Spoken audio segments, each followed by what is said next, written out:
Angela Prichard warned police that her death was imminent, but they didn't listen. It's been getting worse, and it's been getting worse. I don't want him anywhere near me. Her killer, whose name was the last word she uttered, was Chris Prichard, her ex-husband. Can you please get out of here? Okay, where are you at? Chris! As the dispatcher continues to ask, what's your emergency, you can faintly hear somebody say, The relationship spiraled after Chris was fired for stealing $36,000 in supplies. Angela soon discovered he was using methamphetamines, and his behavior turned aggressive. He hit me, and then I get in the house. State of Iowa law requires that somebody go to jail on physical domestic. I can't believe I'm going to jail. Well, she got a mark on her face. He was arrested for domestic assault. He's very, very, very messed up on drugs. Yeah, However, Chris made bail, and although Angela filed a no-contact order against him, so he can't come back here. No. she removed it 2 weeks later in the hopes of mending the relationship. Instead, it led to months of stalking and harassment from Chris, who trashed her home. He had actually taken the mattress off her bed and rubbed it in dog feces.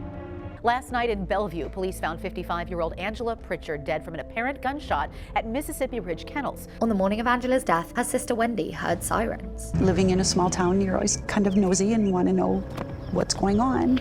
I got on my phone. It said Mississippi Ridge Boarding Kennels, shots fired, and I immediately was hysterical. I knew something like this was going to happen. I knew it was. Investigators quickly understood who was responsible for the murder. you're listening to the end of her life on the 911 call. However, the search for the killer had only just begun. He could probably survive out there for quite a while in hiding. Knowing that he could have went any direction really makes the search difficult. Hours after his crime, he paid a visit to friends Jeff Junk and Kim Klein. Jeff goes, "You need to hand that gun to me." And he did, no problem. Jeff and Kim had been warned prior of the search for Chris. They knew they had to call the police, but played along until they had the chance. Jeff said, "Hey, dude, you shot your wife." "Oh, yeah, how's she doing?" Kim took photographs of Chris, one when he was chatting and one after he fell asleep on their couch. The police arrived and arrested Chris. What's wrong with you guys? Jesus Christ, I was sleeping. Do you want your seatbelt, Chris? I want a bullet in the head. He was taken to the station for questioning. I'm gonna have you look right at me, okay? Police became aware of a diary that Angela had kept, detailing her run-ins with Chris after she served him with a second no-contact order. August 23rd text message, calling me names, saying it's going to get real ugly. He's been stalking me and watching me. Very scared of him. I think Chris is capable of anything. Between the second no-contact order and her murder, Angela contacted the police at least 12 times. Texting her, stalking her, going and cutting the grass at the kennels while she wasn't there. Even after he destroyed her home, police refused to arrest Chris, citing his name on the lease. Under Iowa law, they were required to confiscate his guns left around the house to intimidate Angela, but for unknown reasons, he was allowed to keep them. Nothing was done, and she was terrified. The psychological terror continued. What do you do when nobody's willing to help you? Please, get out of here. I have customers coming in. Please, 911.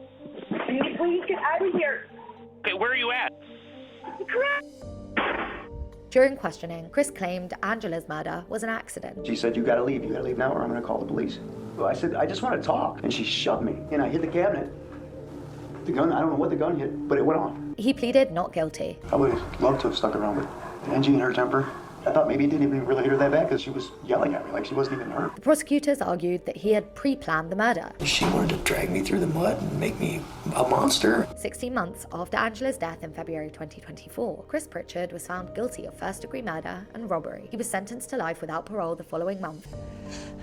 A big sigh of relief. Federal attorney Dave O'Brien filed a lawsuit against the Bellevue Police Department. If police took action, would Angela be alive today? Absolutely. They didn't do their job. It's that simple. A dozen times during this relevant time period, Angela Prichard called the Bellevue Police Department, and they failed to follow that law, that judge's order. An arrest warrant for Chris had been issued 9 days before Angela's murder, yet there's no evidence Bellevue police made any attempt to arrest him. We have reason to believe that he was friendly with law enforcement officers. O'Brien's case was dismissed, and even after he provided more evidence of Chris's relationship with police officers, his request to reopen was declined. However, Angela's family takes some solace in knowing that Chris will spend the rest of his life behind bars.